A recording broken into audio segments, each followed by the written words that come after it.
अस्सलाम वालेकुम फ्रेंड्स, इनकी मटन ஒயிட் குருமா எப்படி செய்யலாம்னு பார்க்கலாம். அரை முடி தேங்காய் அரைச்சு வச்சுக்கோங்க. ஒரு 150 கிராம் 100 கிராம் தக்காளி போதும். 100 கிராம் வெங்காயம் கட் பண்ணி வச்சுக்கோங்க. உருளைக்கிழங்கு, புதினா, கொத்தமல்லி, 1/4 கிலோ மட்டன், பட்டை, லவங்க, ஏலக்காய், இஞ்சி பூண்டு மசாலா இதெல்லாம் எடுத்துக்கலாம். குக்கரில் எண்ணெய், இதை கூட நெய் கொஞ்சம் சேர்த்துக்கலாம். இப்போது கூட பட்டை, லவங்க, ஏலக்காய் 2 நான்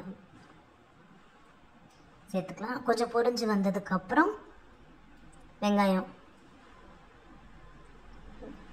கொஞ்சம் ஃப்ரை ஆனதுக்கப்புறம் அது கூட இஞ்சி பூண்டு மசாலா ஆட் பண்ணிக்கோங்க. அப்புறம் அரைச்சி வச்ச வெங்காயத்தை இது கூட சேர்த்திக்கலாம். புதினா, கொத்தமல்லி,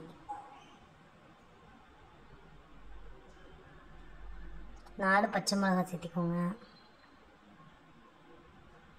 கட் பண்ணி வச்சுருக்கிற தக்காளியும் இது கூட சேர்த்திட்டு உப்பும், தக்காளி சீக்கிரமாக மேஷ் ஆகிடும். 1/2 டீஸ்பூன் மிளகாத்தூள், 1 டீஸ்பூன் மல்லித்தூள்,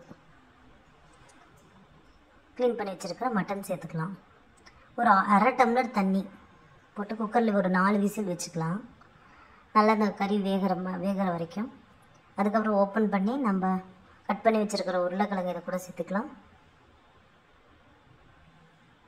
தயிர், லெமன் ஒரு 2 ஸ்பூன், இது கூட தேங்காய் அரைச்சி வச்சுருக்கோம்ல அந்த தேங்காயும் மிக்ஸ் பண்ணி, அதுக்கப்புறம் ஒரு விசில் மட்டும் குக்கர் லாக் பண்ணி ஒரே ஒரு விசில் மட்டும் வைக்கலாம்.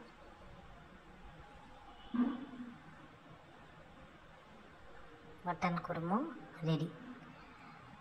பரோட்டா, ஒயிட் குஷ்கா, தோசை, இட்லி இதுக்கெல்லாம் சூப்பராக இருக்கும். ட்ரை பண்ணி பாருங்கள் ஃப்ரெண்ட்ஸ், நல்லாயிருக்கும், டேஸ்ட்டாக இருக்கும்.